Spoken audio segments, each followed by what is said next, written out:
आवाज की दुनिया के दोस्तों, कल मैंने जहां एपिसोड खत्म किया था कि वो नाई यानी चौधरी उसको कहता क्या नरसी मेहता कौन है। जब वो एक निर्धन सा दिखने वाला ब्राह्मण हाथ जोड़ के खड़ा हुआ और उसने कहा कि कहिए मैं ही हूँ नरसिंह मेहता। उसने ऊपर से नीचे तक उनको देखा। देख के उसने कहा जजमान ने मुझे कहाँ भेज दिया, ये तो खुद ही मांग के खाता है, ये क्या ला लेके आएगा बात के अंदर। मगर फिर भी उसे अपने जजमान का बात तो बतानी थी उनको। उसने अपने पास से वो बात पत्रिका उनको दी, बोले ये लीजिए, आपकी बेटी नानी बाई के ससुराल से मैं आया हूँ और आपके समधी ने मुझे ये बात पत्रिका दी है, आप इसे ग्रहण करें।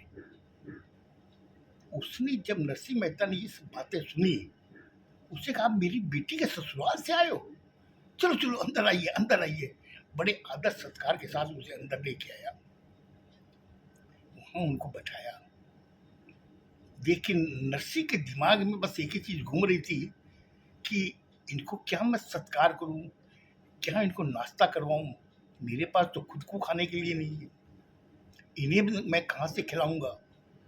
ये सोच सोच करके उसने कहा कि आप एक काम कीजिए, यहाँ विश्राम कीजिए, बहुत दूर से आप आए हैं, तब तक मैं आता हूँ, आप स्नान पानी कर लीजिए, तब तक मैं आता हूँ। इतना कह करके वो वहां से निकला। लेकिन उसके दिमाग में द्वंद्व वही चल रहा था कि मेरे पेट में अन्न का दाना नहीं है, मैं इन्हें क्या खिलाऊंगा, क्या फलहार लेके आऊं। अचानक उसके दिमाग में आती है कि उसका एक दोस्त किसान है, क्यों ना उसके पास जाऊं।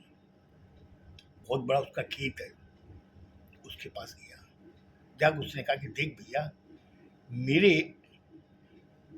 बेटी के ससुराल से चौधरी आया है भात पत्रिका लेकर के, तो अगर तुम्हारी इजाजत हो तो तुम्हारे खेत से मैं बथुआ कुछ ले लूं, ताकि उनको उबाल के वो खिला सकूं।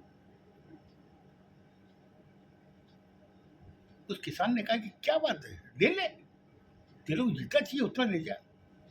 उसने 2 जने की आहार जैसा बथुआ तोड़ा, तोड़ के बाहर आया खेत से। तो वहां उसकी पत्नी खड़ी थी किसान की। उससे कहा कि देवी, आप मेरा एक काम करोगे, ये बथुआ आप उबाल दो। अगर आप उबाल दोगे तो मैं मेरे जो बेटी के ससुराल से जो आए हुए हैं चौधरी, उनको मैं खिला सकूंगा। बोले कोई बात नहीं, मैं उबाल देती हूँ। इधर में वो अंदर बैठे मंदिर में इधर उधर इंतजार कर रहे हैं। न जाने कब उनकी आंख लग गई चौधरी साहब की, अब सो गए। अचानक वही मुरली मनोहर मुनि बन के पहुंचे। उन्होंने उन्हें जगाया। बोले हुजूर, आप सो रहे हो? अरे मेरे मालिक ने आप के आदर संस्कार के लिए मुझे भेजा है। मेरा जो मालिक है ना नरसिंह मेहता सेठ, वो कोई काम में व्यस्त, वो भी आने वाला है। उन्होंने कहा तुम उनकी सेवा में हाजिर हो जाओ। तुम आया हूं तो आप मेरी नौकरी का, मेरे बच्चों का ध्यान रखते हुए मेरी ये क्या नाम है इसकी सेवा कबूल करें। इतना कह करके उसने तुरंत उनको बोला बोला आप बैठिए, आपने स्नान पानी किया कि नहीं? बोले मैं करने जा रहा हूँ। बोला करके आओ। जब वो गए स्नान पानी करने के लिए, तब तक कृष्ण भगवान जो अपने महल में बैठे हुए और रुक्मिणी उनके पैर दबा रही थी, वो तुरंत उठे। उठते उसने कहा कि क्या बात भगवान, अब अचानक कैसे खड़े हो गए? अरे बोला तू समझ नहीं, ये मेरा भक्त की इज्जत का सवाल है, और तू जल्दी से 56 भोग का खाना बना, मुझे उनको उसके पास पहुंचना है, वो मेरा इंतजार कर रहा है। और रुक्मिणी ने वो खाना बनाया, वो 56 भोग का थाल लेकर के जब वो वहां पहुंचे मुनीम के भेष में, तब तक वो स्नान करके आ चुके थे। उन्होंने उनको 56 भोग सामने रखा थाल। बोले आप इसको ग्रहण करें। चौधरी ने जब वो देखा थाल को, सोना का थाल था, कटोरियां जो थी वो भी सोने की, गिलास थी वो भी सोने की। उसने कहा कि ये तो देखने में ही निर्जन ब्राह्मण लगता है, अरे ये तो बहुत बड़ा सेठ है। आज ये सब सोने की थाली में, सोने की कटोरी में, सोने के गिलास में ये मुझे सामने परोस रहा है। ऐसा दस्तकार तो मैंने अपनी जिंदगी में कभी नहीं देखा। इतना कहने के बाद उसने भोजन किया। भोजन वाकई बहुत स्वादिष्ट था। अब 3 लोग की रुक्मिणी, कृष्ण की पत्नी जब वो खाना बनाएगी तो आप सोचो कैसा अमृत जैसा खाना होगा। और चौधरी ने खाना खा के बहुत मस्त हो गया। तो उसने कहा कि मुनीम जी ने हाथ जोड़ के कहा कि चौधरी साहब आपसे एक विनम्र निवेदन है।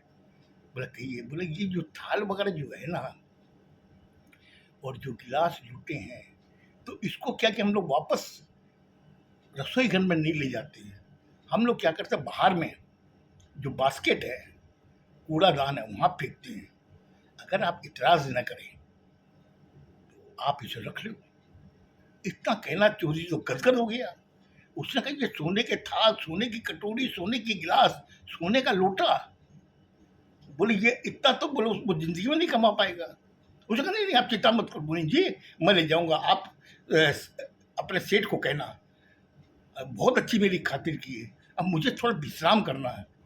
बोले ठीक है चौधरी साहब आप विश्राम करो, तब तक मेरे सेठ पहुंच जाएंगे। इतना कहने के बाद वो विश्राम करने लगे। वो उनका ध्यान हो गए। हमारे कृष्ण मुरारी जो 3 लोग के जो मालिक, अंतर ध्यान हो गए। कुछ समय बाद वो नरसिंह मेहता पहुंचे अपनी उसी दशा में, बथुआ का उबाला हुआ एक कटोरे में, पीतल के कटोरे में लेके वहाँ पहुंचे। वो उनको जगा रहे हैं कि चौधरी साहब उठ जाइए, चौधरी साहब उठ जाइए, कुछ भोजन वगैरह ग्रहण कर लीजिए, ये अल्पाहार लेकर के आए हूँ आपके पास में। वो उसका हाथ छटकता है, अरे मुझे सोने दे यार, क्यों मुझे परेशान कर रहा। बोला आप उठिए तो, आप मेरी बेटी के ससुराल से आए हो, अगर आपको मैं कुछ नहीं दूंगा तो आप मेरी बड़ी बेइज्जती होगी। अरे क्या बीजू, कितना तुमने मुझे खिलाया है, अब मेरे और खाने की मेरी इच्छा नहीं है, मेरे गले तक आ गया है, अब तुम जाओ मुझे सोने दो। और कितना तुमने मतलब कि मेरे आदर सत्कार किया है। उसने जब ये बातें सुनी तो उस किस भगवान की मूर्ति को देखने लगा। बोले भगवान आप पहुंच गए यहाँ पर, मेरे आने के पहले आपने इसे ऐसा कर दिया।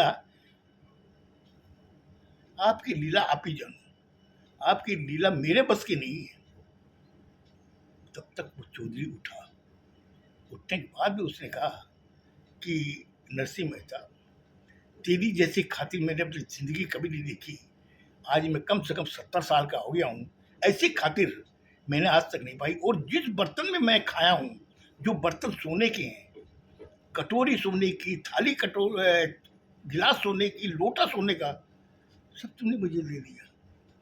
और दक्षिणा के रूप में तुमने एक मतलब कि पूरा हाथ भर के तुमने सोने की गिन्नियां मुझे दी है। ऐसा मैंने अपनी जिंदगी कभी ऐसी खातिरदारी नहीं देखी। मैं जाके अपने जजमान को बताऊंगा नरसिंह मेहता ही है, ऐसा जैसा दानी दुनिया में तो कोई नहीं है। इतना कह के वहां से बोला मुझे आज्ञा दीजिए, अब मैं जा रहा हूं। वो वहां से निकला। अब जब निकला तो वो मुनीम साहब बाहर खड़े थे। बोला आप हमारे सेठ से मिले? बोला हाँ अभी मिल के आया हूँ। लेकिन वो साधारण जैसे लोग की तरह रहते हैं, लेकिन इतना उनका मतलब कि दान जैसा स्वभाव रहते, एकदम पता ही नहीं चलता है इतने बड़े वो सेठ है। बोले हमारे सेठ जी की यही चीज़ है, यही चीज़ मुझे अच्छी लगती है, इसलिए मैं यहाँ पे काम करता हूँ। और मुझे मेरे जजमान ने, मेरे नरसिंह मेहता ने आदेश दिया है कि आपको आपके वहाँ तक छोड़कर। बोले नहीं नहीं नहीं तुम वहाँ तक मत छोड़ना, तुम मुझे बस यहाँ पे गाड़ी में बैठा दो और मैं चला जाऊँगा। बोला आपको कोई असुविधा तो नहीं होगी? बोले नहीं नहीं नहीं कोई असुविधा नहीं होगी, तुम चिंता मत कर, मुझे जाने दे। इतना कह के वो बैठ के वहाँ से निकल गए। मुझे लगता है आज मैंने आपका ज़्यादा टाइम ले लिया, आगे की घटना कल बताऊंगा। खुश रहो, स्वस्थ रहो, धन्यवाद।